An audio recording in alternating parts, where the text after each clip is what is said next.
Many different people want to know what type of being they are, which relates to their morphogenetic field as explained in the following chapter from Volume 6.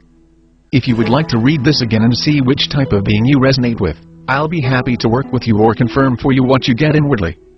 Since this was written a number of years ago, I have worked with a number of other types of beings since and hope someday soon to even update this list. I have also asked Mike to have his Lyran guidance explain their connection with the planet, and Marco and I have been working on his Dutch nest, which seems to relate to some type of sea creature, something with an exoskeleton relating to the Dutch people and their relationship to the sea. Anyhow, check these types out and see what you think you are and share with the group if you already have a sense. As Elizabeth says, she was a human Syrian while her husband before we disconnected him from that form was a Syrian reptilian. What type of being are you? Chapter 2, The Multifaceted Crystal Universe. Even the most imaginative science fiction writers have not grasped the reality of what is the true picture. Handbook for the New Paradigm. How all the sacred sciences interconnected is hardly understood by the most adept of spiritual acolytes, let alone the combined role they have to play in helping manifest creation.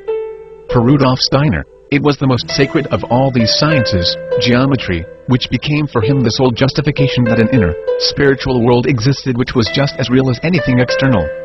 The vast and wonderful powers involved with the crystal combine all of these sacred sciences into one, and crystal technology also falls into this category of subjects rarely understood by even the most adept. Especially difficult to conceive of is how the crystal matrix is able to capture and harness energies from its environment and radiate them back out to the world in a more concentrated fashion. Crystal technology lies at the heart of mankind's communications technology, from radio transmitters to television sets to computer chips and more. They also lie at the very heart, as explained in earlier volumes, of temple technology and how it is used to power the New World Order's control over man. They were also the power behind the seeming miracles performed by Atlantean technology and are already beginning to once again be the power at the very center of the new Atlantis as well. To help comprehend some of the properties of quartz crystal, we turn to Alice Bryant and Phyllis Galdi in their book, The Message of the Crystal Skull from Atlantis to the New Age. Their description of how crystals can be grown provides us with a metaphor for so many areas of life and how life is often being created or constructed in sundry other areas of the universe. Crystals can be grown from what is known as the crystal seed. As Bryant and Galt explain, any piece of natural quartz crystal can be a seed. Quartz crystal will dissolve in water under intense heat and pressure, the liquid crystal cells appearing then to have a memory that makes them seek out any nearby existing crystal to attach themselves to, thus building a new, perfect, lattice or crystal structure. Even as a tomato seed needs nutrients such as water and sunshine and warmth to grow, so too will a crystal seed not grow without a nutrient. In this case, the nutrient is silicon dioxide. The combination of pressure from an earthquake and the heat produced from a volcanic rupture of the Earth's crust will cause the seed to grow. It will then grow rapidly, like a spiral staircase, growing either right or left-handed, clockwise or counterclockwise, male or female. This is not visible to the naked eye though, for a crystal has smooth sides. When a crystal is submerged in a tank containing a liquid of the same light refraction index as the crystal, and a polarized light is then passed through it and observed through a polarized screen, the crystal will show a sequence of colors ranging from red to yellow to blue, similar to a rainbow. This equates with light breaking down into its various colors, just as the light of the Father breaks down into various frequencies to create the dimensional levels in creation. As the analyzer is turned clockwise by an observer, the rings of energy emitted from the crystal expand in a right-hand crystal and contract in a left-hand crystal. The energies of creation radiate out from the central universe and or the center of any smaller aspect of creation, and then are drawn back into it, creating a vortex of spiraling energies we call spirit. The original Holy Grail crystal skull described in earlier volumes is a left-hand or female crystal which draws surrounding energies into the portal at its center. Because high-quality crystal is in short supply, crystal is grown today in laboratories. The high-tech electric company, Hewlett-Packard, and many other similar companies, are growing their own crystals this way. Using a tiny seed, a crystal as large as a building brick can be grown in 20 to 45 days using the following technique. A large steel casing, very heavy and thick, with a top that will unscrew, is partially filled with silicon dioxide in the form of pieces of pure quartz crystal. These tiny scrap chunks of natural quartz crystal contain all the necessary elements for growing a much larger crystal.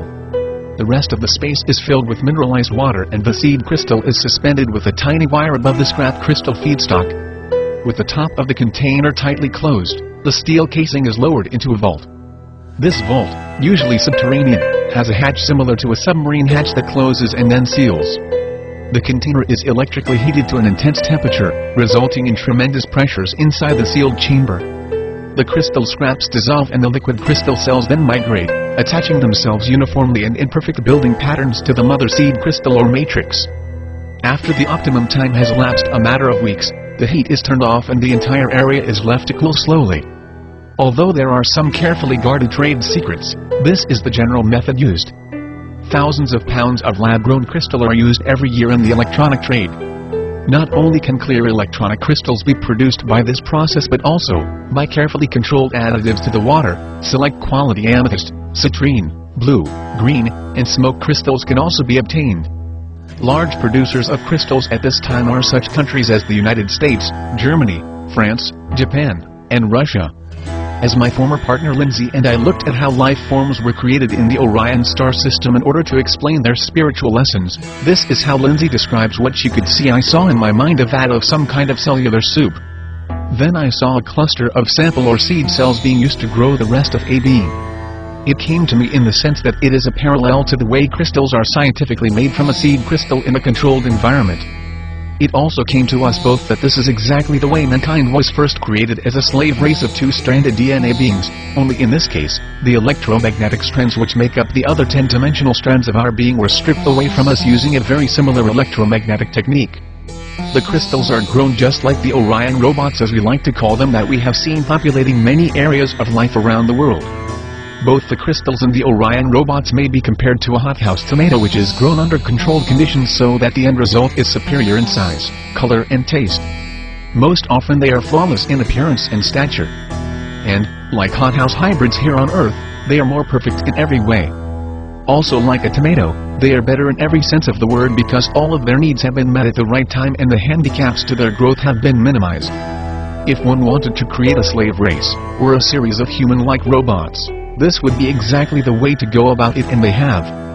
Grown crystal or grown hybrids, since the needs are supplied in a controlled environment, grow very rapidly and their structure and quality are excellent compared with those left to grow naturally. Their one flaw, however, is that they do not have the same life force and superior resistance to disease and stress as do those that are allowed to grow naturally. It is the same, too, with wine. Producing grapes, the more you stress the vine, the less juice you get but the higher quality overall. It's the same thing with people if they don't go under first. It probably wouldn't be surprising for you to find out then that most of these kind of Orion robots we see existing here on Earth are the supermodels, the flawless beauties, the movie stars, the yuppies of the world seeking outward power and success instead of internal satisfaction and cooperation. These are the idols and role models held up to us all by the New World Order controlled media as something we should all be just like machines existing in a robot-like world. They are the ones that most of us have admired so much and aspire to be just like, often throughout most of our lives never coming close to that kind of robot-like perfection, though some kids these days are so programmed they do come very close. In the articles I have written for my website on the subject of the true nature of planet Earth, I try to describe the vast number of energy or life forms besides these Orion robots that both of us have encountered along the road during our healing travels. Here is an excerpt from one article that gets across the initial idea of energy forms to the uninformed reader. If you remember the work I have been doing over the past year with alien energy forms and all the different types of being in human form, it is amazing to find that I have had very few people with whom I worked who did not take it immediately to heart once I told them what type of being they were. All of a sudden it just made automatic sense of their lives, the things they like to do, their body type, the things they like to collect, their diets, the things they did or liked as children. Everything about their lives suddenly fell into place. We as humans, those of us who think of our form as being normal and that the animals we see around us are just that, animals, rather than being the lowered energetic forms of more advanced civilizations who helped create civilization here on Earth. It is the movies such as Star Wars and Star Trek that portray the normalcy of the way things really are. Many of the aliens that we work with call humans squishy water because that's all we are, really made of water and sea salt.